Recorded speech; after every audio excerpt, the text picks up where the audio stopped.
Bible గ్రంథంలో మనం చూస్తే మోషేని పోషించి మోషేని తన ప్రజలను వారిని ధనవంతులను చేయడానికి దేవుడు చేసిన అద్భుతం ఏంటంటే, ఐగుప్తులో ఉన్నవారు వారంతటా వారే వెండి బంగారాలని ఇశ్రాయేలు ప్రజలకు ఇచ్చేశారు. మీరు మీ దేశానికి వెళ్తున్నారు, మీ దేవుడి దగ్గరికి మీరు వెళ్ళిపోతున్నారు, ఆరాధించడానికి మీరు వెళ్ళిపోతున్నారు. కాబట్టి మీ వలన మీ దేవుడు చేసిన కార్యాలను బట్టి మాకు భయం వణుకు పుడుతుంది కనుక మరి మేము కూడా ప్రేరేపించబడ్డాం. కొత్త చేతులతో మీరు వెళ్ళటం ఎందుకులే, ఇదిగో ఇంత బంగారం తీసుకెళ్ళండి, ఇదిగో వెండి ఇస్తున్నాం తీసుకెళ్ళండి. తన ప్రజలకి ఐగుప్తీయులు ఎవరు అంటే దేవుని తెలుసుకున్నాడు కాదు. దేవుడు ఐగుప్తీయులకి తెలియదు. వీళ్ళంటారు అసలు యెహోవా ఎవడు? రాజుగారే చెప్తున్నారు, యెహోవా ఎవడో నేను ఎరుగను గనక నేను మిమ్మల్ని పట్టించుకోను, మిమ్మల్ని పోనేను, మిమ్మల్ని విడిచిపెట్టను. దేవుని ప్రజలందరినీ తన గుప్పెట్లో పెట్టుకున్నాడు అనమాట ఐగుప్తీయుడు, ఈ రాజుగారు. ఫరో రాజు బైబిల్ గ్రంథంలో ఒక అపవాదికి సాతానుతో పోల్చబడ్డాడు. సాతానుతో పోల్చబడినటువంటి ఈ ఫరో ఇశ్రాయేలు ప్రజల్ని తన చేతిలో గుప్పెట్లో పెట్టుకొని వాళ్ళ మీద వెట్టి చాకిరీలు పెట్టాడు. విడుదల లేదు. దేవుడు మోషేని పంపించిన తర్వాత అనేకమైన అద్భుతాలు చేసి వారి జీవితాలలో భయాన్ని పుట్టించాడు. ఐగుప్తీయులకి వణుకు వచ్చేసింది. ఏంటి మేము ఎన్నడూ చూడనటువంటి ఈ కప్పలేంది, ఈ పేలేంది, ఈ తెగుళ్ళేంది, ఈ బాధలేంది, మాకు ఈ సావులేంది, ఈ రక్తమేంది? ఆశ్చర్యం వేసింది. ఆకాశం నుంచి నిప్పులు మంటలో నిప్పు కణికలు పట్టడం ఏంటి మాకు ఆశ్చర్యంగా ఉన్నది. కేవలం ఒక కర్రతోటి నీటిలో అలా పట్టుకోగానే రక్తంగా మారడం ఏంటి అని చెప్పని అనేకమైన కార్యాలు వారు చూసిన తర్వాత వెళ్ళిపోండి, మీరు మా దేశంలో ఉండడానికి వెళ్ళలేదు, వెళ్ళిపోండి అని చెప్పని వాళ్ళే పోయేటప్పుడు ఇది ఇంత బంగారం తీసుకెళ్ళనండి. దేవుడు వారిని ప్రేరేపించాడు. ఎందుకంటే వీళ్ళు దేవుని పిల్లలు. దేవుడు తన పిల్లలకి ఎప్పుడు ఏమి ఇవ్వాలో అప్పుడు అదే ఇస్తాడు ఆయన. హల్లెలూయా. ఊరికే మనం కంగారు ఎక్కువ, మనకున్న కంగారు ప్రపంచంలో ఏ జంతువుకి ఉండదు. అడిగిన పులికి కూడా ఉండదు. మరి ఈరోజు జింకను తిన్నాను, రేపు ఏం తినాలని చెప్పి ఏమి ఉండదు దానికి. కీర్తన గ్రంథంలో చక్కగా దావీదు గారు కీర్తన రాస్తూ, నాయనా పశువులో ఉండేటువంటి అడవిలో ఉండేటువంటి కాకి పిల్లకు కూడా ఆహారం పెట్టేది నువ్వే అన్నాడు ఆయన. ఆకలితో అరుచు కాకి పిల్లకు ఆహారం పెట్టేది నీవే. కాకి పిల్లకేమో ఆకలేస్తుంది. పిల్లకి తల్లి చెప్పింది, నేను వెళ్ళి మనకు కావలసిన ఆహారాన్ని తీసుకుని ఏరుకొని వస్తాను, ముక్కుతో పట్టుకొని వచ్చేస్తాను, అప్పుడు దాకా ఏంటి ఉండు, కొద్దిగా ఆగానది. అడవిలోకి వెళ్ళింది కానీ ఏం దొరకలేదు. పిల్లకేమో ఆకలేస్తుంది. ఏం చేయాలి? ఇక అరుస్తా ఉంది, మమ్మీ ఎక్కడున్నావు? దాని భాష ఉంటుంది కదా, కావు కావు కావు, ఆకలేస్తుంది, కావు రా కావు మొదలుపెట్టింది. ఇక అది దేవుడు విన్నాడు ఆయన. హల్లెలూయా. కాకి పిల్ల అంతా, దాని రంగు ఏంది, అసలు దాని అరుపు అంత. ఏమండి, అడిలో ఎక్కడో ఉన్న కాకి పిల్ల అరుస్తుందట. మనకి వినపడిద్ది? అసలు మనకి వినపడిద్దా?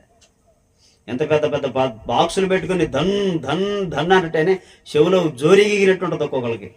ఏముందిలే ఇవన్నీ రోజు తినేదేగా అన్నట్టు. ఏదిరా మాకు ఈ బాధ అంటారు కొంతమంది. అది జోరిగిలాగనో ఏదోలా ఉంటుంది వాళ్ళకి. ఆర్తనాదాలు తెలియదు, దేవుడి యొక్క కృప, దేవుడి పిలుపు తెలియదు. అదే డీజేలు పెట్టు, ఇక ఇంట్లో కూర్చున్నా కూడా వీళ్ళకి కాళ్ళు చేతులు ఆడుతుంటాయి, కాళ్ళు చేతులు ఆడుతాయి. ఏరా దానికి దీనికి తేడా ఏంటంటే, దానికేమో వచ్చిన వర్షాలు దీనికి రాదు. ఇదేంటంటే జీవ సంబంధమైనది. హల్లెలూయా. ఇది ఆత్మ సంబంధమైనది. నీకు నచ్చదు, నేను చేసేదేమీ లేదు. నీకు నచ్చకపోతే ఒక రోజుకి పరలోకం దగ్గర కింద ఉంటుంది ఒకటి నరకం, దానికి వెళ్తావు. ఇది చేసేదేముంది? దేవుని పిలుపు కొరకు శబ్దం, మానవుని స్వరము నీకు వినబడదు గనక దేవుడు ఇచ్చినటువంటి ఒక శబ్దం, ఒక దైవికమైన స్వరమేది. శబ్ద యంత్రాలు దేవుడు ఏర్పాటు చేసుకున్న ఒక స్వరం లాంటిది, ఒక యంత్రాంగం, ఒక ఆయుధం, ఒక పత్రిక లాంటిది అది. అంతే. దాని ద్వారా దేవుడు పిలుస్తూ ఉంటాడు. అనేకలకి వినపడదు, కానీ అడవిలో ఎక్కడో ఉంటదట కాకి పిల్ల, ఎక్కడో కావు కావుమని అరుస్తూ ఉంటాయి. దేవుడు అరణ్యమందు అరుచు కాకి అన్నాడు దావీదు. బా, ఏ మాట అండి అది! అడవిలో అరిసే కాకి పిల్లకి ఆహారం పెట్టి అంత మహాకృప, జ్ఞానము, ఓర్పు, అసలు వినగలిగిన చెవులు దేవుడికి ఉన్నాయి, మనకి లేవు. ఇంటి ముందుకు వచ్చి అడుక్కునేవాడు వచ్చి, అమ్మా మధ్య అన్నం పెట్టి అడుగో అడుపోయిరాపో అంటాం మనం. మన చెవులకి ఏమో ఇంపుగా ఉండవు అయ్యి. అడుపోయిరాపో, పైకి పోయిరాపో అంటాం.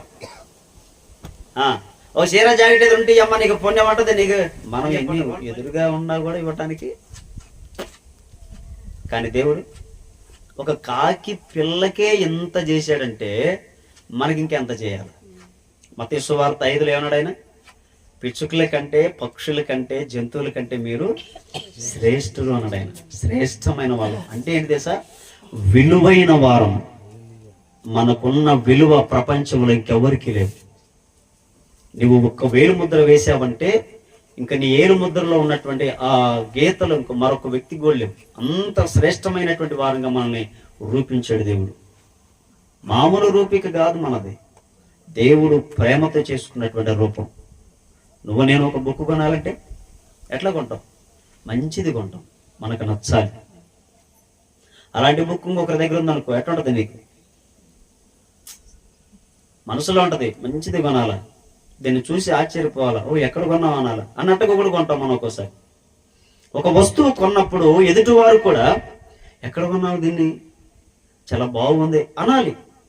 మనకి ఎట్లా అంటే మరి దేవుడికి ఎలా ఉండాలంటే, ఒక మనిషిని తయారు చేస్తే ఎవరైనా సరే నీ ఎత్తు నువ్వు భలే ఉండవే, నీలాంటి ఇంక భూమి మీద ఎవరు ఉండరండి అనేటటువంటి చేశాడు దేవుడు. మనం ఉండరు.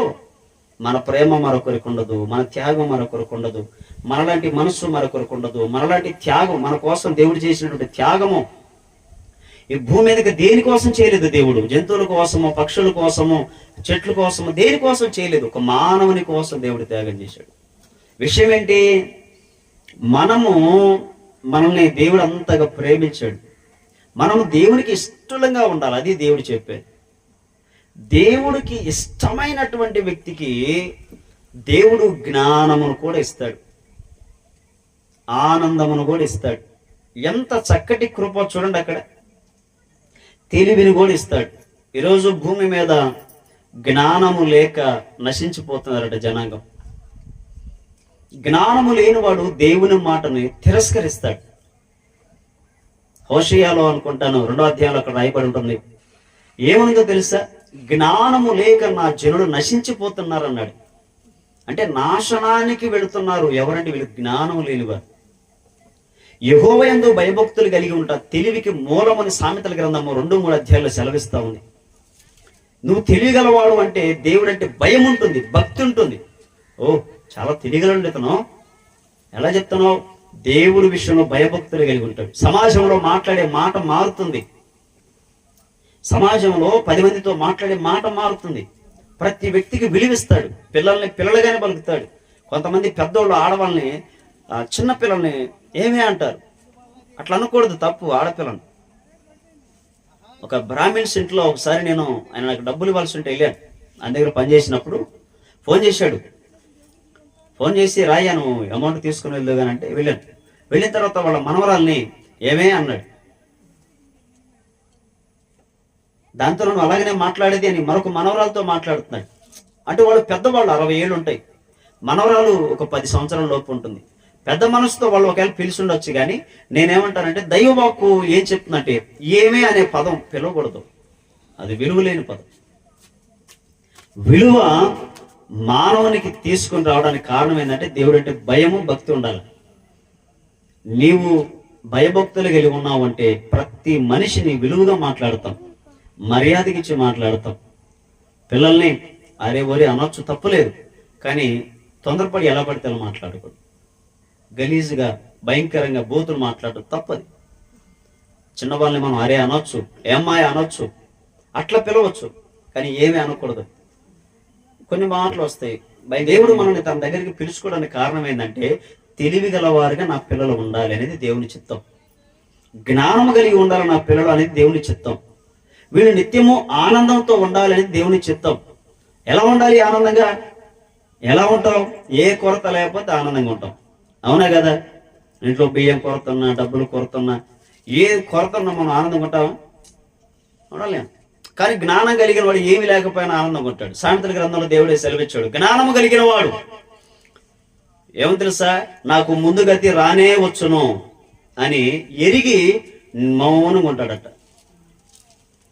జ్ఞానం కలిగిన వాడికి ఉన్న జ్ఞానం ఏంటంటే ఈ రోజు ఇలా ఉన్నాను, రేపు అలా ఉండను అని తెలుసు అంటాడికి.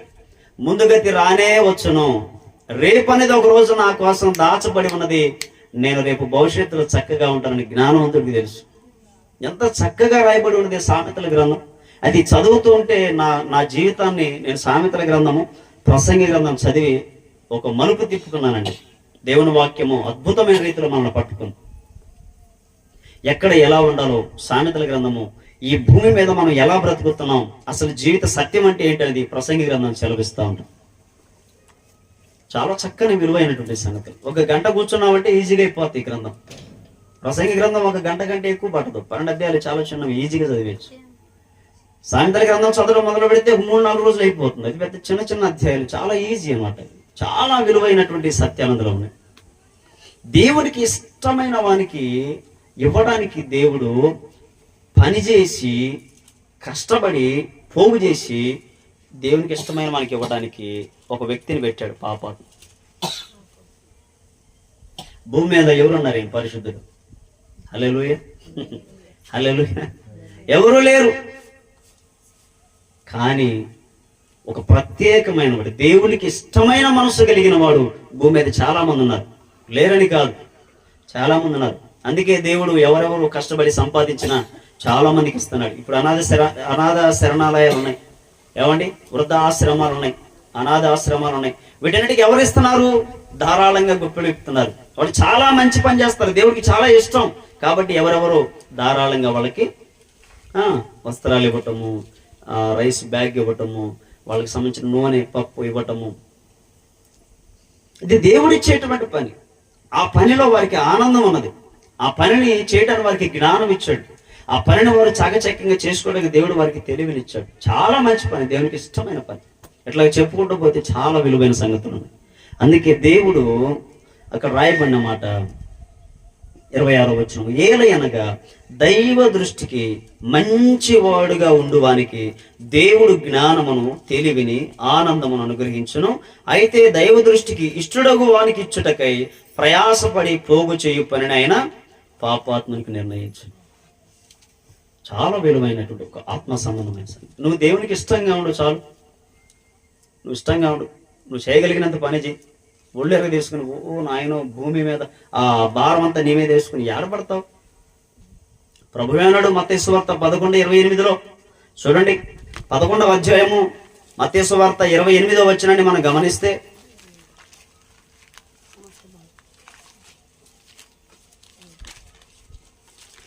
మత్తయి సువార్త 11వ అధ్యాయము 28వ వచనం, ప్రయాసపడి భారము మోసుకొనుచున్న సమస్త జనులారా నా యొద్దకు రండి, నేను మీకు విశ్రాంతిని కలుగు చేతును. నేను సాత్వికుడను, దీన మనసు గలవాడను. ఏమన్నాడు అక్కడ? మీకు దొరికిందా పేజీ? ఏమన్నా 12 కొత్త నిబంధనలో 12 పేజీ నెంబర్ 12. నేను సాత్వికుడను, దీన మనసు గలవాడను గనుక మీ మీద నా కాడి ఎత్తుకొని నా యొద్ద చేర్చుకొనుడి అన్నాడా? చేర్చుకోండి అన్నాడా? నేర్చుకోండి, దేవుని దగ్గర నేర్చుకోండి. నా యొద్దకు రండి అని పిలిచి నేను మీకు అన్ని ఇస్తానల్లా, నేర్చుకోండి అన్నాడు ఆయన. నేను దీన మనసు గలవాడను. తన మనసు ఏంటంటే దీన మనసు అంటే తగ్గింపు గలవాడు. గర్వము కానీ అహంకారం కానీ హెచ్చైన మాటలు ఏమీ లేవు యేసు ప్రభు దగ్గర, దేవుని దగ్గర. రే అనడాయన అంటాడా? దీన మనసు నుండి చెప్పడు, అబ్బాయి అంటాడు, అయ్యా అంటాడు, తమ్ముడా అంటాడు, బ్రదర్, బాబు ఏమయ్యా ఈ పేర్లు పెడి అరే అంటే పోద్దిగా, అరే అంటే బాద్దిగా అనడో. అది గర్వం అహంకారం లేనటువంటి వ్యక్తి మన దేవుడు. దీన మనసు కలవాడు సాత్వికుడు. సాత్వికుడు అంటే అర్థం ఏంటో తెలుసా? నువ్వు ఏం చెప్పినా వింటాడని. నువ్వు కోపడ్డా మౌనంగా ఉంటాడు, నువ్వు కోపడినా కూడా మౌనంగా ఉంటాడు. ఒక్కోసారి మనకి భలే కోపాలు వస్తాయి అనుకున్నవి జరగకపోతే. అసలు దేవుడు నువ్వు ఉన్నావా అంటాం మనం. అసలు నీకేమైనా తెలివి ఉందా అంటాం మనం దేవుడిని. దేవుడికే తెలివి నేర్పేవాళ్ళం మనం. మనం తెలివి నేర్చుకోవడం కాదు, కానీ ఈయనేమో నా దగ్గరకు వచ్చి నేర్చుకోండి అంటే మనం అంటాం, నీకు అసలు బుద్ధి ఉందా, అసలు నీకు తెలివి ఉందా? దేవుడిని అడుగుతాం మనం. మరి ఎందుకంటే మనం అంతా ఈ చెట్లు పెంచేది మనమే కదా. చెట్లు ఎలా పెంచాలి మనకు బాగా తెలుసు. దానికి పురుగు పడితే ఇంకో మనిషి దగ్గరికి వెళ్ళి అడగాలి, అయ్యా పలానా పురుగు పడింది, దానికి ఏం మందు కొట్టాలని. అంత తెలియగల వాళ్ళం మనం. ఒక చెట్టు కాయ కాసింది అనుకోండి, అది అంత లాభం కావాలంటే దానికి ఏం మందు కొట్టాలని ఇంకొకరిని అడిగి నేర్చుకొని తెలుసుకొని కొట్టేవాళ్ళం. అది తిని రోగాలు తెచ్చుకునేవాళ్ళం మనం. అట్లాంటి వాళ్ళు మనం దేవుడికి నేర్పుతున్నాం తెలియదు అట్లా. మీకు తెలుసా, అడవిలో చాలా ఫలాలు ఉన్నాయి, అడవిలో చాలా చెట్లు ఉన్నాయి, కానీ అడవిలో ఉన్న ఏ చెట్లకి తెగులు రాదు తెలుసా మనకి? అడవిలో ఉన్నటువంటి ఏ చెట్లకైనా కావచ్చు తెగులు రావు. ఆ కాయలు తినోడికి, ఆ ఆకులు తినోడికి, ఆ చెట్లు చూడండి, పశువులు అడవిలో కానీ చాలా దూర ప్రాంతాల్లో మనుషులు నాటని, మనుషులు నడవని, మనుషులు విత్తని వాటిని పశువులు మేసి కంటికి జబ్బు కూడా లేకుండా బతుకుతున్నాయి. అవి కంటికి జబ్బు రాదు, మూతికి జబ్బు రాదు, పాలుడు కూడా రాదు. పాలు చక్కగా ఇస్తాయి. అవే పాలు తాగి మనం బలంగా ఉండాలనుకుంటున్నాం. నెయ్యి మనమే తాగుతున్నామా? పెరుగు మనమే తింటున్నామా? మజ్జిగ మనమే తాగుతున్నామా? పాలు మనమే తాగుతున్నామా? వాటినన్నిటిని అమ్ముకుని మనమే చక్కగా పైసలు కూడా. మరి అవన్నీ లాభాలు రావడానికి కారణం ఏంటంటే దేవుడు ఏర్పాటు చేసినటువంటి ఆ చెట్లు, ఆ గడ్డి మేయడానికి. ఏ మందు కొట్టే పని లేదు, ఏ మందు చల్లే పని లేదు. దేవుడు అంత శ్రేష్టమైన వాటిని వాటికి ఇచ్చాడు. అడవిలో ఉండేటువంటి ఏ చెట్లు కూడా తొందరగా రోగాలు రావు. ఆ కాయలు తిన్నందువల్ల మనకి ఇంకా మేలే కానీ మనకి నష్టమే కాదు. మనం చక్కగా పెంచుకొని తోటలు వేసుకొని ఏమండి వృద్ధి చేసుకుని ఎకరాలు పండించి జనాలకి చెప్పి బండ్ల మీద పెట్టి అమ్మి అంతలావైనా ఇంత రంగు వచ్చినా మొత్తం మీద ఏదైనా కానీ తిన్నా నెల 2 నెలల తర్వాత మళ్ళీ మామూలే. సీజన్ వారీగా వస్తాయి రోగాలు కూడా. ఇప్పుడు రోగాలకు సీజన్ ఇది. నిన్నటి నుంచి మొదలైంది. ఇక జలుబులు, తుమ్ములు, దగ్గులు, ఆయాసం, కింద పడి మీదపడి, ఇంట్లో దగ్గి బయట తుమ్మి వేసుకో నాయన దేవుడికి వందనాలు. ఇక ఆ బాధలు పడలేం. ఏమిటికి కొత్త రోగం అని వచ్చిందా, కొత్త రోగం ఏమైనా వచ్చిందా ఏంది అన్నట్టుకుంటుంది. ఇందులో పాప నిమ్మున్నోళ్ళు ఇంకా మామూలుగా ఉండదు వీళ్ళకి. ఒక్కొక్క రోగం అన్నమాట. అది వింతకుంటాయి. చలికాలం వస్తే లేనుడు కూడా రోగం వచ్చింది. ఎవరికి లేని ఆ బలహీనతలు కూడా వచ్చేస్తాయి. ఏ వాతావరణానికి కూడా సెట్ కానటువంటి పరిస్థితి మన జీవితాలు. మనం వేసుకున్న ఏ చెట్లు, మనం పండించినటువంటి కాయలు ఇవి మనకేమి లేవు. కానీ అడవిలో ఉండేటువంటి ఏ వాటికి కూడా ఏ జబ్బు ఉండదు. ఏ కాలాన కాయలు గాయాలో ఆ కాలంలో ఇవి పండుతున్నాయి, అవి రాలిపోతున్నాయి, అవి అక్కడే వాడిపోతున్నాయి, అక్కడే రాలిపోతున్నాయి. ఆ బలము, ఆ కాయల్లో ఉన్నటువంటి ఆ బలము, ఆ ఆకుల్లో ఉండేటువంటి బలము, సారము మళ్ళీ అవే చెట్లకు వస్తున్నాయి. ఆ అడవి మొత్తం మీద వాటి బలమే. మనం వేసేటువంటి ఎరువు కాదు, మనం వేసేటువంటి ఏమి కాదు, వాటి బలమే, వాటికి ఉన్నటువంటి సారమే మళ్ళీ ఆ ప్రాంతంలో చెట్లు పెరగడానికి, కాయలు గాయటానికి అన్నిటికీ ఉపయోగపడుతుంది. అందుకే అవి శ్రేష్టంగా ఉంటాయి, బలంగా ఉంటాయి, చాలా ఆరోగ్యకరం కూడా. అందుకని వనమూలికలు అమ్మేవాళ్ళు అడవిలో పలానా మూలికలు తెచ్చామండి, పలానా రోగానికి మూలిక పనిచేస్తుంది. మూలిక ఏమన్నా స్పెషల్ మందులు ఏముండవు, అడవిలో మూలికలే తేవాలా, అడవిలో ఆకులే తేవాలా. చాలా విలువైన సంగతులు అండి. మనం దేవుడికి నేర్పాలనుకుంటాం, అబ్బే అది కుదరదు. దేవుడికి మనం నేర్పలేం. దేవుడు సమస్త జ్ఞాని. అందుకే యెషయా గ్రంథంలో అసలు నీకు తెలివి నేర్పువాడెవడు, నీకు బుద్ధి నేర్పువాడెవడు, నీకు చెప్పువాడెవడు, ఇదిగో ఇలా చెయ్యని ప్రధానమంత్రిని కానీ ముఖ్యమంత్రిని కానీ ఎవరిని పెట్టుకున్నావా, ఎవడు లేడే, ఏంటయ్యా అసలు నీ జ్ఞానం అని చెప్పిన యెషయా బెత్తరకపోయాడు, ఆశ్చర్యపోయాడు. తన ఆశ్చర్యానికి కారణమైనటువంటి సంగతులను తెలియపరిచాడు. ఎందుకంటే దేవుడు గొప్ప జ్ఞాని. అసలు ఆయనకి మనం చెప్పడానికి మనం యోగ్యులు కాదు. కానీ మనం ఆయన అప్పుడప్పుడు కోపపడతాంలే. మరి మనం చాలా బలహీనలు. నువ్వేం దేవుడు అయ్యా స్వామి, నువ్వు భలే ఉండవు, భలే సంబరంగా ఉన్నావు అనుకున్న టైంలో భలే పని చేసావు. అప్పుడప్పుడు మలుపులు తిరుగుతాయి, అనుకోనటువంటి మలుపులు. అంతా బాగుంది, అన్నీ బాగుంటాయి అనుకున్న టైంలో అప్పుడప్పుడు మలుపులు వస్తాయి, అప్పుడప్పుడు స్పీడ్ బ్రేకర్లు వస్తాయి. వెంటనే ఇదేందిరా నాయన బాగుంది అనుకున్న టైంలో ఈ స్పీడ్ బ్రేకర్ ఏంటి, ఈ కష్టం ఏంటి, ఈ సమస్య ఏంటి అనిపిస్తుంది. అది నీ మేలుకే, నువ్వు ఏమై ఉన్నావో నీకు తెలియటానికే. దేవుడికి మనం నేర్పలేము. దేవుడు మనకు నేర్పడానికి దేవుడు ఇక్కడ అన్నమాట, నేను సాత్వికుడను. నువ్వు నా మీద నువ్వు కోపాడచ్చు, కానీ నేర్చుకో, నేనే నేర్పుతాను నీకు. కోపడ్డప్పుడు ఎలా ఉండాలి నేనే నేర్పుతాను, దూషిస్తున్నప్పుడు ఎలా ఉండాలి నేనే నేర్పుతాను, తాగాది వచ్చినప్పుడు ఎలా ఉండాలి నేనే నేర్పుతాను, ఎవరితో ఎలా మాట్లాడాలి నేనే నేర్పుతాను. నా దగ్గరకు వచ్చి నేర్చుకో అంటాడే. ఏ భారమైనా సరే నా ఎద్దరికి రా, నేను నీకు విశ్రాంతిని, ప్రశాంతతని ఇస్తాను. నేను సాత్వికుడను, దీన మనస్సు గలవాడను, నా ఎద్దకు వచ్చి నేర్చుకో అంటున్నాడు ఆయన. మీ మీద నా కాడి ఎత్తుకొని నా యొద్ద నేర్చుకున్నది, అప్పుడు మీ ప్రాణమునకు విశ్రాంతి దొరుకును. ఏలయనగా నా కాడి సులువుగాను నా భారము తేలికగాను ఉన్నది. హల్లెలూయా, హల్లెలూయా. చాలా విలువైన సంగతులు అండి. దేవుడు మనల్ని ఎప్పుడు ఏమనడు, మనం కూడా విలువ ఇవ్వాలి. ప్రతి మనిషికి విలువ ఇవ్వాలి. విలువ ఇవ్వకపోతే నీకు విలువే లేదు. నువ్వు ఒక మనిషిని ఘనపరచకపోతే నీకు ఘనతే లేదు. నీవు ఒక మనిషితో ప్రేమగా ఉండకపోతే నిన్ను ప్రేమించేవారి భూమి మీద ఎవరు లేరు. ఒక మనిషి కోసం నువ్వు ప్రయాసపడటం కానీ, కష్టపడటం కానీ, ఒక రూపాయి ఇవ్వటం కానీ, సహాయం చేయటం కానీ, ఒక మనిషితో తన సమయంలో కొంత సమయం అతనితో గడపడం కానీ, ఆమెతో సహవాసం ఉండటం కానీ చేయకపోతే నీతో ఎవరు కూడా సహవాసం చేయలేరు. నీ మీద ఎవరు ప్రేమను చూపలేరు. నీకు మరొక సహాయం రాతి నేర్చుకో. దేవుడు నా యొద్దకు రండి, నేను నేర్పుతాను అంటున్నాడు ఆయన. నీ భారం ఏదైనా కావచ్చు, నా కాడిని మీ మీద మోయండి, నా కాడిని మీ మీద మోయండి. ఏం కాడది? కాడంటే ఏంటి? కాడంటే ఆవుల మీద పెట్టి ఏమండి పొలాన్ని దున్నేటువంటి వాటి మీద పెడితే కాడి మాలను కాదు, అవి కాదు. కాడి అనగా సిలువ. సిలువ సిలువ భారాన్ని మీ భుజాల మీద మోయండి. అప్పుడు మీ ప్రాణమునకు ఏమన్నదన్నాడు ఆయన? విశ్రాంతి దొరుకుతుంది అన్నాడు ఆయన. దేవుడి కాడి మోయాలి అంటే సిలువ. సిలువ అంటే చెక్క కొయ్యని తయారు చేసుకొని రోజు భుజాల మీద వేసుకొని పనికి పోయేటప్పుడు, ఆటో వేసుకొని పోయేటప్పుడు ఆటో మీద కట్టుకుని మరి కాదు. సిలువ అనగా శ్రమ. శ్రమ మొయ్యి. శ్రమ నేను ఏం చేయదు.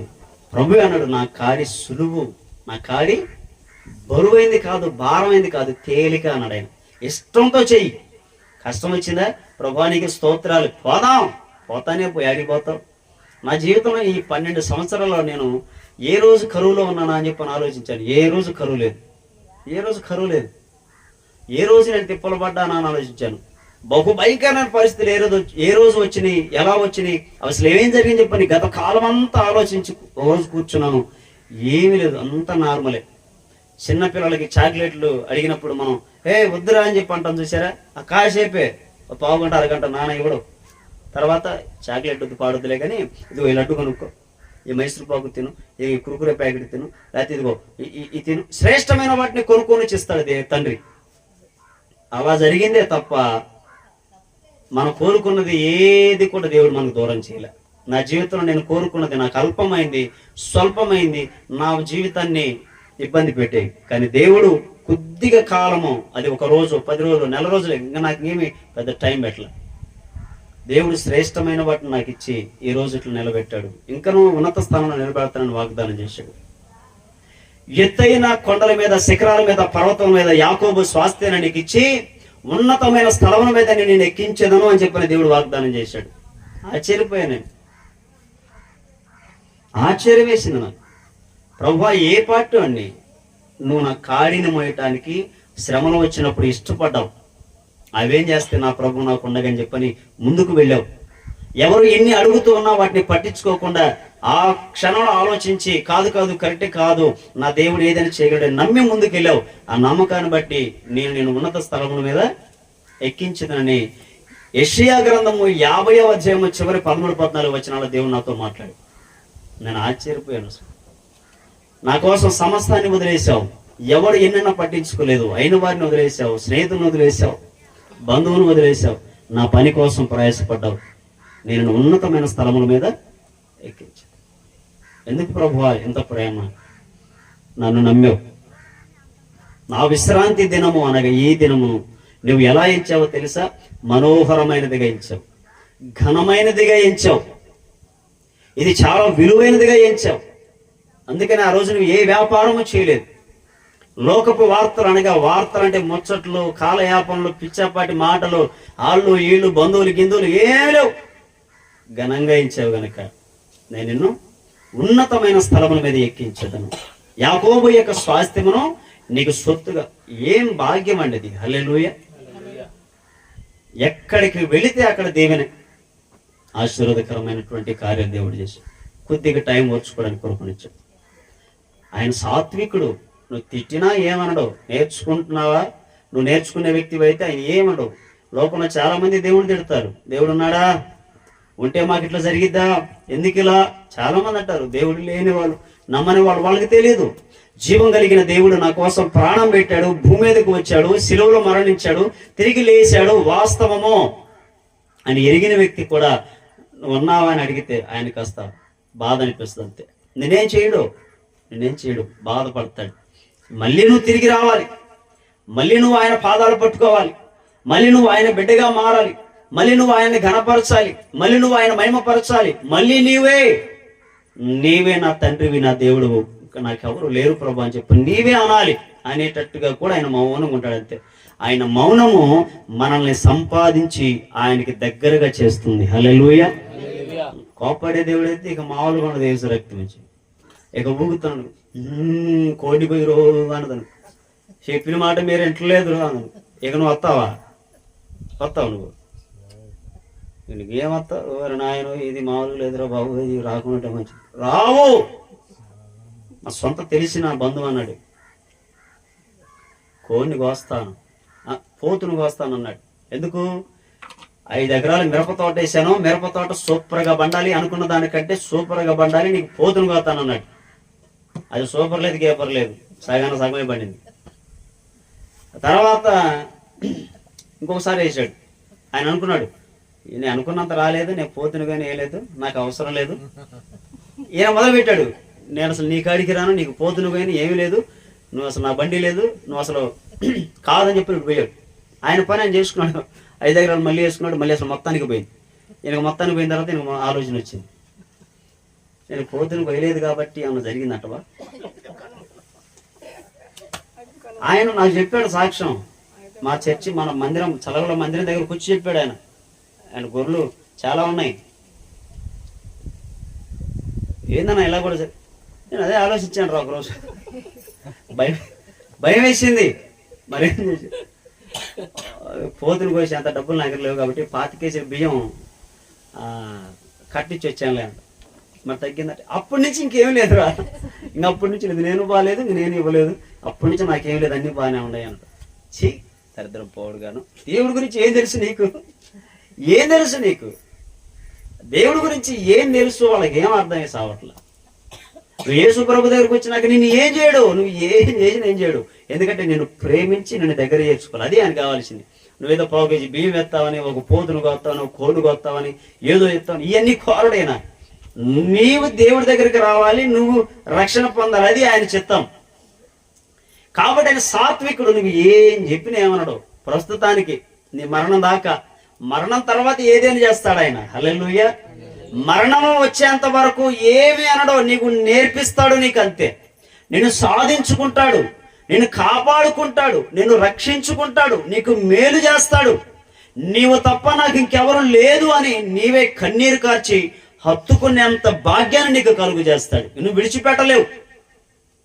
నువ్వు ప్రయాణం పోతానే ఉంటావు, కన్నీళ్ళు గారుతానే ఉంటాయి. ఏందబ్బాయి అంటే ఏం లేదు, గాలికి ఏదో వస్తుందే, నలకలు పడేలేదు, పాలేదు, ఏడుతారు. ఏడ్చేటప్పుడు అంటారు, ఏం పర్వాలేదు ప్రభు, నువ్వు చాలా మంచివాడివి.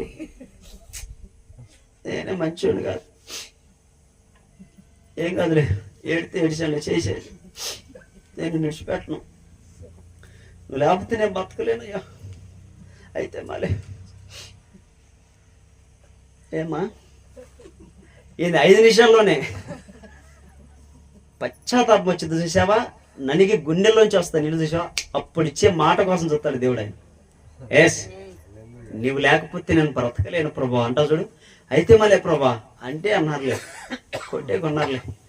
అయితే మళ్ళీ ఈ ఏడుపులో నువ్వు ఇచ్చే స్టేట్మెంట్, సాక్ష్యం, దేవుడు ఉబ్బి తబ్బిపోయిపోయి ఆ సంతోషాన్ని నీకు కూడా ఇస్తాడు. అప్పుడు నీకు కూడా ఆనందపడతావు, అప్పుడు నీవు ఆదరణ పొందుతావు. ఏడ్చే వాళ్ళకి ధైర్యం ఉండదు. కొంతమంది ఏడుస్తారు, ధైర్యం ఉండదు వాళ్ళకి, ఏడుస్తూనే ఉంటారు, ధైర్యం ఉండదు, ఓర్పు ఉండదు, అర్థం కాదు వాళ్ళకి. కానీ నువ్వు ఏడ్చావు చూసావా? ప్రభా నేను నిన్ను మాత్రం విడిచిపెట్టినాయి అని చెప్పి అన్నా చూసావా? ఆ ఏడుపుతో పాటే నీకు ఆదరణ, ఆనందం కూడా వచ్చింది. అప్పుడే నీకు మళ్ళీ 2 రోజులకో 3 రోజులకో నెలకో సంవత్సరానికి ఈడో, అప్పుడు దేవుడు నీకేం చెప్పాడు తెలుసా? నా మాట, నా సాక్ష్యం ఆయన అంగీకరించాడు, ఆయన ఆనందపడ్డాడు. ఆయన ఆనందపడటమే కాదు, నన్ను కూడా ఆనందపరిచాడు. ఎంత గొప్ప భాగ్యం అండి. హల్లెలూయా. నువ్వు వల్ల కాదు, నా వల్ల కాదు, నీ వల్ల అసలు కాదు. నీ వల్ల కాదు, నా వల్ల అసలు కాదు. ఒక్కసారి యేసు ప్రభు నమ్ముకొని నీకు ఏ పరిస్థితి వచ్చినా ఆయన విడిచిపెట్టాలంటే నీ వల్ల కాదు, నా వల్ల కాదు. ఎందుకంటే దేవుడు తన ఆత్మ చేత మనల్ని అంత గట్టిగా బంధించేశాడు. ప్రేమ బంధం అంటారు. ఇది ప్రేమ బంధం. కష్టపెట్టడానికో, నష్టపరచడానికో, పాడు చేయడానికో కాదు, ప్రేమ బంధం. అందుకే దేవుడికి తనకిష్టమైన వాళ్ళకి ఇవ్వాలని చాలా ఆశ ఆయనకి. తనకిష్టుడుగు వానికి ఇచ్చుటకై దేవుడు సంపాదించి పోగు చేసి పని ఎవరికి చెప్పాడు? పాపాత్ముడికి చెప్పాడు. నువ్వు ఇష్టంగా ఉండు దేవుడికి. సొలొమోను గారు ప్రార్థన చేశారు, ప్రభు నాకు జ్ఞానం ఉంటే చాలు, నేను నిన్నేం కోరుకోవట్లేదు, జ్ఞానం ఒక్కటి పోయి అన్నాడు. దేవుడు రాత్రిపూట దర్శనం ఇచ్చి, నా కుమారుడా, నువ్వు ఐశ్వర్యమునైనను కోరలేదు, శత్రువులు నాశనం కావాలని కూడా కోరలేదు, నీ శత్రువుల ప్రాణమును కోరక, ఐశ్వర్యమును కోరక, కేవలము నా ప్రజలకు మేలు చేయడానికి, నా ప్రజలకు న్యాయము తీర్చుటకు జ్ఞానము కావాలని కోరితివి గనక నేను చాలా సంతోషపడ్డాను. నీవు అడగని ఐశ్వర్యమును, నీవు కోరని శత్రువుల ప్రాణమును కూడా, జ్ఞానమును కూడా నేను నీకు ఇస్తున్నాను. నువ్వు కోరకపోయినా నేను నీకు ఇస్తున్నాను, ఆయుష్తో సహా అన్నాడంతే. సొలొమోను కోరింది జ్ఞానము, దేవుడిచ్చింది ఐశ్వర్యమును, శత్రువుల యొక్క ప్రాణమును, జ్ఞానమును, అన్నింటినీ దేవుడిచ్చాడు. ఏది కొదువు చేయల. ప్రపంచంలో ఇప్పటికి ఈ భూమి ఉన్నంత వరకు సొలొమోను కంటే జ్ఞానవంతుడు లేడు, యేసు ప్రభు తప్ప. ఇంకా రాడు, పుట్టడు. దేవుడు వాగ్దానం చేశాడు. ఇక ముందునూ లేడు, ఇక రాబోతున్న దినాల్లో కూడా పుట్టడు అన్నాడు దేవుడు, అంతే. హల్లెలూయా. ఎందుకో తెలుసా? నీ ప్రజలకు నేను న్యాయము తీర్చాలి. అది అక్కడ అడిగిన మాట. అది ఈరోజు సంఘంలో చేర్చబడి నువ్వు నేనేమనుకోలేదు తెలుసా? నీ సంఘ పరిచర్య చేయడం నేను నమ్మకస్తుని కావాలి. అది నువ్వు అడగాలి. నీ సంఘంలో ఉన్న ప్రతి ఒక్కరి అవసరతల కోసం, ప్రతి ఒక్కరి కోసం ప్రార్థన చేయడం నాకు నేర్పు, అది అడగాలి. అది నువ్వు అడుగు. నీవు అడగనిది కూడా నీకు దేవుడు ఇస్తాడు. అది వాస్తవం. చూడండి, ఆ ఒక్క మాట కూడా చూసి, ఆ ఒక్క వాక్యము సొలొమోనుకు దేవుడు చెప్పిన మాట చూడండి. మొదటి రాజుల గ్రంథము 3వ అధ్యాయము, మొదటి రాజుల గ్రంథము 3వ అధ్యాయము 9వ వచనాన్ని చూద్దాం.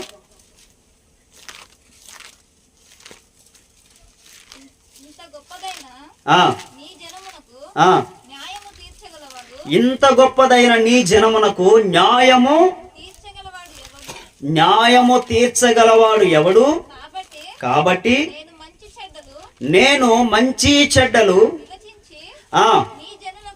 నీ జనులకు, అదిగో నీ జనులకు న్యాయము తీర్చుటకు నీ దాసుడనైనా నాకు వివేకము గల హృదయము దయచేయము.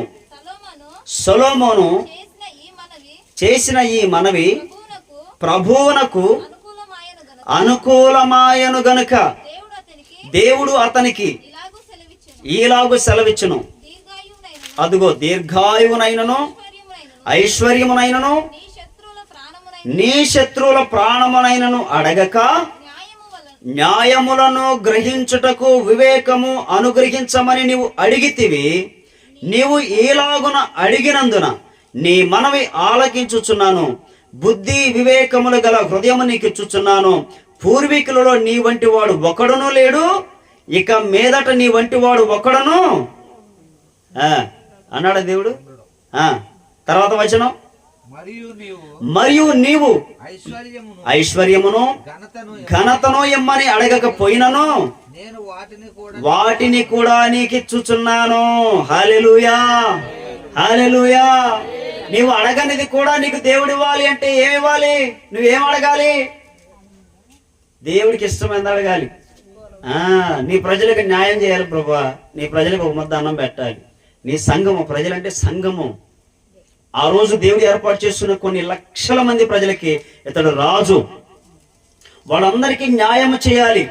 వాళ్ళందరి మధ్య నేను మంచి ఏంటో వాళ్ళకి నేర్పాలి, మంచి ఏంటో నేర్పాలి, చెడేంటో వాళ్ళకి నేర్పాలి, మంచి చెడులు నేను తెలుసుకోవాలి, వాళ్ళకి కూడా చెప్పాలి. కాబట్టి నాకు వివేకము గల హృదయాన్ని నువ్వు. అప్పుడు దేవుడు అంటాడు, మరి నువ్వు బలి అడిగావే, ఆరోగ్యాన్ని అడగలేదు, ఆయుష్ని అడగలేదు, శత్రువుల ప్రాణాన్ని అడగలేదు, డబ్బులు కావాలని అడగలేదు, అమ్మా నీ ఆలోచన ఎంత గొప్పది, హల్లెలూయా. దేవుడికే ఇష్టపడ్డాడండి. అసలు ఈరోజు సంఘంలో చాలా మంది వెళ్తారండి, నిజంగా సేవకులు ఉంటారు, విశ్వాసులు సంఘాల్లోకి వెళ్తారు, కానీ వాళ్ళకి అసలు ఏం అడగాలో కూడా తెలియట్లేదు. ఈరోజు ఒకళ్ళకి ఇచ్చి ఒక పాట పాడితే ఒప్పుకోలేరు. వారు నీ తెలివి సల్లారా. నేను కూడా పాటలు బాగానే పాడాను మొదట్లో, తర్వాత నాకంటే పిల్లలు వచ్చారు. నేను అనుకున్నాను నేను పాడుతా కూర్చుంటే కుదరదు, వాళ్ళు పాడుతూ ఉంటే నేను సప్పట్లు కొట్టాలి, వాళ్ళతో పాటు కలిపి పాడాలనే మనసు వచ్చింది, దేవుడు ఇచ్చిన మనసు. ఇక వెంటనే కూర్చోవడం మొదలు పెట్టాను. నువ్వు పాడమ్మా, నువ్వు పాడు, నువ్వు పాడయ్యా, నువ్వు పాడు. ఇక సంఘంలో పాడేవాళ్ళు ఎక్కువైపోయారు. అందరం కలిసి దేవుని ఈరోజు స్తుతించి ఆరాధిస్తా ఉన్నాం. ఈరోజు ఎంత దేవుని స్తుతించి ఆరాధించే ఒక మనస్సు, ఐక్యత. నీవే గొప్పడివి, నీవే గొప్పడివి, నీవే పాడు, నీవే పాడు. ఎప్పుడైనా రండి మీరు సంఘానికి, ఎవరైనా పాటలు పాడేటప్పుడు నువ్వు పాడన్నా అంటే మీరు పాడలేను, ఎందుకు ఉన్నారుగా పాడండి, మీరు పాడుతా ఉంటే మీతో పాటు నేను కూడా ఆల్రెడీ ఎప్పుడో నేను బాణి పాటలేక మీరు పాడేది, మీరే కొత్త పాటలు ఏం పాడరు, మేము బాణి పాటలే మీతో కలిపి మేము పాడతాం. మీరు అనుకుంటున్నారు మీరు ఒక్కరే అని, నేను అనుకుంటున్నాను నీవు నేను సంఘము అందరం కలిసి పాడుతున్నాం. అది అసలు విషయం. నాకు తెలిసిన సత్యం నీకు తెలియలేదు అంతే. అందరము కలిసి ఐక్యముగా పాడడం ద్వారా దేవుడికి మహిమ వస్తుంది. ఆ మనసు ఒకరు కావాలి. ఎదుటి వారిని హెచ్చించడము, ఎదుటి వారికి మేలు చేయడంలో నీవు దేవుడి దగ్గర కోరుకోగలిగితే నీకు అవసరత ఏదైనా ఉన్నాయి. అసలు లేకో నీకు అవసరం లేదే నాకు ఇది అన్నా కూడా నీకు ఎప్పటికైనా ఉపయోగం, కాబట్టి నీతో ఉండని అంటాడు ఆయన. ఉండని అంటాడు. నువ్వు ఆయుష్ను కోరలేదబ్బాయి, శత్రువుల ప్రాణాన్ని కోరలేదయ్యా, డబ్బును కోరలేదయ్యా, నువ్వు చాలా వరకు చాలా మంచి మాట ఒక్కటే అడిగావు, వాటితో పాటు ఇవన్నీ నీకు ఇస్తున్నానండి ఆయన. హల్లెలూయా. అది ఈరోజు అడగాల్సింది. చాలా మందికి తెలియదండి. నేను ప్రత్యేకంగా ప్రింట్ చేసుకొని ఈ వాక్యాన్ని ప్రింట్ చేసుకొని బైబిల్ అట్లా అంటించాను అట్ట మీద. రోజు చేయబెట్టి నాయన డబ్బులు గిబ్బులు నాకు కూడదు, కానీ సొలొమోనుకి ఆయన అడగలేదు కాబట్టి ఇచ్చావు, నేను కూడా అదే అడగను, నేను ఇదే అడుగుతున్నాను ఆయనలాగానే. మరి నాకు కూడా మంచి చెట్ల వివేకం కలిగి హృదయాన్ని ఇవ్వండి ప్రభా. మరి ఆయన అడిగినప్పుడు ఆయనకు ఐశ్వర్యం ఇచ్చాడా లేదా? ఇచ్చాడా లేదా? ఆరోగ్యం ఇచ్చాడా లేదా? మరి నాకెందుకు ఇవ్వవు? నేను కూడా అదే అడుగుతున్నాను. నేను ఐశ్వర్యం అడగట్లేదు, నాకు ఉన్నాయి, అవసరాలు ఉన్నాయి. వివేక హృదయం ఉంటే చాలులే, అన్ని మిగిలిన వస్తాయిగా. మరి జ్ఞానం ఉండాలి నీకు. జీవ గ్రంథం నీకు ఇచ్చినప్పుడు చదివి నేర్చుకునే జ్ఞానం ఉండాలి. పొలోమని చదువుకుంటూ పోతే కుదరదు, ఉంది కదని చెప్పని పక్కన పడేస్తే కుదరదు, చదవాలి. నిజంగా దేవుడు దేనికి స్పందిస్తాడు, దేవుడు దేనికి సమాధానం ఇస్తాడు, దేవుడు ఏ విషయంలో సంతోషపడతాడు తెలియాలి. వాటిని పట్టుకొని నువ్వు ప్రార్థన చేయి. నువ్వు అడగనివి కూడా దేవునికి. ఈ గ్రంథంలో ఉన్న సంగతులు నేర్చుకొని దేవుడు ఎక్కడ ఇష్టపడ్డాడు, దేవుడు ఎవరి విషయంలో మేలు చేశాడు, ఎలా చేశాడు, ఎందుకు చేశాడు, ఎవరి ప్రార్థన విన్నాడు, అది నేర్చుకుని అలాగూ చెయ్యండి. అది చెయ్యమని దేవుడు చెప్తున్నాడు. సొలొమోను అడిగిన జ్ఞానం నువ్వు అడుగు. జ్ఞానం ఉంటే చాలు, తెలివి ఉంటే చాలు, దేవుడిచ్చిన వివేక హృదయం అంటే చాలు, నీకు రావాల్సినవన్నీ వచ్చేస్తాయి. దాన్ని సంపాదించాలి ముందు మనం. హల్లెలూయా. అది సంపాదించాలి. అది సంపాదించగలిగితే నీకు దేవుడు ఇస్తాడు. నీకు దేవుడు తెలియక ముందు నువ్వు ఎలాగైనా పరిగెత్తావు, దేవుడు తెలిసినాక అలా పరిగెత్తావు. సృష్టికర్త ఆయన దగ్గర ఉండు, ఆయన దగ్గర నేర్చుకో. పలానా ఆయన దగ్గరికి వెళ్తే పనిస్తాడండి మేస్త్రి, మేస్త్రి కాబట్టి ఆడికి వెళ్ళావు, ఆయన పనిస్తాడు, వాస్తవం. అంతకంటే గొప్పోడు కదా నువ్వు తెలుసుకున్నది. తెలియక ముందు ఎలాగైనా తెలిసినాక నేర్చుకో. ప్రార్థన చేయి, వేయకునే ప్రభువా నాకు ఇట్లాంటి జ్ఞానం ఇవ్వు, ఇట్లాంటి పనితనాన్ని ఇవ్వు, నా లైఫ్ ఇలా ఉండాలి, అల్లటప్పగా నేను ఉండకూడదు, ఇలా ఉండాలి, ఘనంగా ఉండాలి. ప్రార్థన చేయి. దానికోసం ప్రభు ఒక్కొక్కటి మెట్లన్నీ సర్దుతాడు ఆయన. హల్లెలూయా. మార్గాన్ని సరళం చేస్తాడు. సామెతల గ్రంథం 3:5 రాయబడిన మాట, నేను జ్ఞానిని కదా నువ్వు అనుకోవద్దు, నీ ప్రవర్తన అంతటి యందు యెహోవా అధికారమునకు ఒప్పుకో. నీ ప్రవర్తన మొత్తం మీద, నీ చూపులు, నీ ఆలోచన, నీ తలంపులు, నీ నడవడిక, నీ హృదయ తలంపులు, ఏదైనా సరే నీ ప్రవర్తన మొత్తం మీద దేవుని అధికారానికి ఒప్పుకో, చాలు, నీ మార్గము సరళం చేయబడుతుంది. హల్లెలూయా. అది దేవుడు చెప్పేది. మనము దేవునికి ఇష్టలుగా ఉండాలని దేవుడు చెప్తున్నాడు. అది నేర్చుకుందాం. అంతేకాదు దేవుడి దగ్గర ఉన్నటువంటి సిలువ కాడిని మనం మోయగలిగితే మన ప్రాణానికి విశ్రాంతి అంటే హ్యాపీనెస్ దేవుడిస్తాడు. ఆ కాడిని మోయాలి. కాడి అంటే సిలువ, అంటే శ్రమ వచ్చినప్పుడు హ్యాపీగా, ఆనందం వేసిన అన్ని ఉన్నప్పుడు హ్యాపీ. ఆయన చెప్పినటువంటి ఆ సిలువ అంటే ఏంటంటే శ్రమ. శ్రమ ఏంది? ఎవరి కోసం అంటే మన కోసమే. నీవు నేను బాగుండాలని దేవుడు శిలువ మీద మరణించాడు. ఆ శిలువను మనం మోయాలి. ఆయన ఎలాగైతే ప్రజల కోసం మేలు చేసి వెళ్ళిపోయాడో అలాగే మనం చేయాలి. నువ్వు నేను శిలువ మళ్ళీ శిలువ ఎక్కాల్సిన అవసరం లేదు, కానీ నీవు నేను యేసు ప్రభు వలె ప్రార్థించుట, యేసు ప్రభు వలె ఉపవసించుట, యేసు ప్రభు వలె వాక్యానుసారంగా బ్రతుకుట మనం నేర్చుకోవాలి. ప్రతి విషయంలో ప్రభువుకి మహిమ తీసుకొస్తూ ప్రభువానికి వందనాలని నడవాలి. గలిబిలి గందరగోళాలు కలవరపాట్లు వస్తాయి. అప్పుడు చేయగలిగిన పని ఒక్కటే, ఉపవాస ప్రార్థన. అంతకు మించి ఇంకేం చేయదు. ఆ రోజు ఉపవాసం ఉండండి. ఉదయం 9-10 గంటలకు స్టార్ట్ చేయండి, సాయంత్రం 5-6 దాకా చేయండి. ఏం చేయొద్దు అని ఇంక బజట్లో కూర్చొని ఆల్రెడీ పిచ్చాపాటి ముచ్చట్లు వేస్తారు కొంతమంది. ఉపవాసం అనగానే ఇంట్లో ఉన్న దుప్పట్లన్నీ బయటేసి బాపుతారు. ఉషో ఏందమ్మా తిన్నావంటే ఉపవాసం అక్క ఈరోజు, మరి ఏందమ్మా ఉసికేసి ప్రార్థన చేసుకుందాం. సాయంత్రం 5 దాకా కూడా ఉతుకుతారు వీళ్ళు. లాస్ట్లో అంతా 10 నిమిషాలు పోగొంటప్పుడు సోక్త్రం నాయన ప్రభు ఈ రోజు అంతా అలిసిపోయాను నాయన, ఉపవాసాన్ని బట్టి వందనాలు, మంచి బలాన్ని ఇచ్చాము, వంట చేసుకుని తినేస్తున్నా.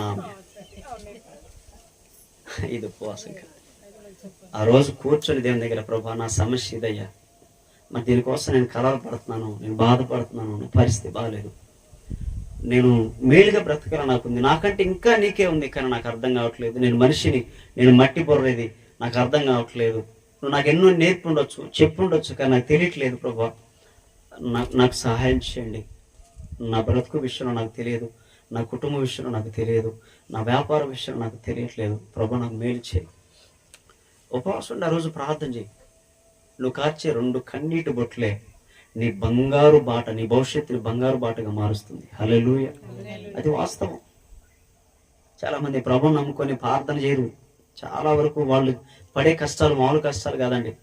ప్రార్థన లేకపోతే జీవాన్ని కోల్పోతావు, ప్రార్థన లేకపోతే సమాధాన్ని కోల్పోతావు, ప్రార్థన లేకపోతే దేవుడిచ్చేటువంటి గొప్ప బహుమానాలు కోల్పోతావు. దేవుడిచ్చే బహుమానాలవి. నీకు బహుమానం ఇవ్వటానికే దేవుడు ప్రార్థన నేర్పింది. అడుగు నేను నీకు ఇస్తానన్నాడు ఆయన. మత్తయి సువార్త 6వ అధ్యాయము 11 నుంచి మొదటి మనం చదివితే 11వ వచనంలో ఆకాశంలో భూమి మీద నీకేం కావాలో అవన్నీ అడుగు అన్నాడు ఆయన. మనకి తెలియకనే మనం నిర్లక్ష్యపరచటానే, మనం ఏముందిలే అని దాన్ని వదిలేయటనే. కేవలం ప్రార్థన మన జీవితాన్ని బాగు చేస్తుంది. హల్లెలూయా. ఈరోజు ఉన్నటువంటి ప్రతి కుటుంబం 1 గంట, కనీసం అర్ధ గంట అయినా మోకాళ్ళు వేసి మేము అక్కడ ప్రార్థన చేయాలి ఇంట్లో. అది మా ఆశ. ఆ ఇంట్లో మేము అట్లా వెళ్ళి ఇట్లా వచ్చాం, వాళ్ళు ఏదో పెట్టారు తిని వచ్చాం. ఎవరికి కావాలా ఇదంతా? నీవు తిని పెడితే నాకు ఆశీర్వాదం నువ్వు అనుకుంటున్నావు, మరి నేను ప్రార్థన చేయాలి కదా, నువ్వు ఇంకా మేలు పొందాలి కదా. అది కూడా నాకు ఆశ ఉంది, అది కూడా తీరాల. అది నా ఆశ. నేను ఊరికే వచ్చి వెళ్ళే ఇవన్నిటికీ నాకు అవసరం లేదు. ఇవన్నీ కామనం, ఏదో పెట్టే తిన్నాం బ్లెస్సింగ్, అది కాదు. మేలైన దాన్ని ఇవ్వాలి. హల్లెలూయా. మేలైన దాన్ని ఇవ్వాలి సంఘానికి, మేలైన దాన్ని ఇవ్వాలి బిడ్డలకి, మేలైనగా రీతికి వాళ్ళని బలపరచాలి. వారు ఎన్నైనా సరే, తిప్పలు పడినా సరే, వాళ్ళు సక్కాలు పట్టుకొని గుండెలు పట్టుకొని చించుకొనైనా, వాళ్ళు పట్టుకొనైనా, తిప్పలు పడైనా వాళ్ళు నిలబెట్టి రేపు వాళ్ళు సాక్ష్యం చెప్పి కొంతమంది దేవుడి దగ్గర తీసుకొస్తే ఆ ఘనత నాకే. హల్లెలూయా. ఆ ఘనత నాకే. అతనికి ఆశీర్వాదం, ఇంకొకరికి ఆశీర్వాదం, అది కూడా నాకు ఆశీర్వాదం. ఆ ఆశీర్వాదం ఎట్టుందో తెలుసా? యెహోవా ఆశీర్వాదము ఐశ్వర్యమునిచ్చును. ఐశ్వర్యం అంటే లెక్క పెట్టుకోవడం కూడా మన వల్ల కాదు. అంత గొప్ప భాగ్యం. భూలోక పరంగా కూడా బ్లెస్సింగ్ ఇచ్చాడు, ఆత్మ సంబంధంగా బ్లెస్సింగ్ ఇచ్చాడు దేవుడు. దాన్ని గ్రహించి మనం అడగాలి. దేవునికి ఇష్టలుగా మనం ఉండడానికి ప్రయత్నం చేద్దాం. దేవుడి దగ్గర కూర్చొని ఆయన కాడిని మోస్తూ ఆయన దగ్గర నేర్చుకోవడానికి ప్రయత్నం చేద్దాం. సొలొమోనుకైనా ఎలాగైతే నాకు జ్ఞానము కావాలి, ప్రజలకు మంచి చెడ్డలు మాత్రమే వివేచించగలిగిన జ్ఞాన హృదయం నాకు కావాలి అని అడిగాడు, అలాగనే సంఘంలో దేవునికి ఇష్టమైన ఒక పనిని, నా ప్రభువా నేను కూడా ఇది ఈ పని చేయాలనుకుంటున్నాను, ఇది నీకు చాలా ఇష్టం నాకు తెలుసు ప్రభువా, దీన్ని చేయడానికి నాకు కావలసిన బలమును, శక్తిని, జ్ఞానమును నాకు ఇవ్వండి అని అడగాలి. దానికి మించిన గొప్ప భాగ్యాన్ని దేవుడు మనకిస్తాడు. ఇటు కృప దేవుడు మనకు అందరికీ అనుగ్రహించును గాక. దేవుడి మాటలు మన వెనుకలు ఆశీర్వదించును గాక. ఆమేన్.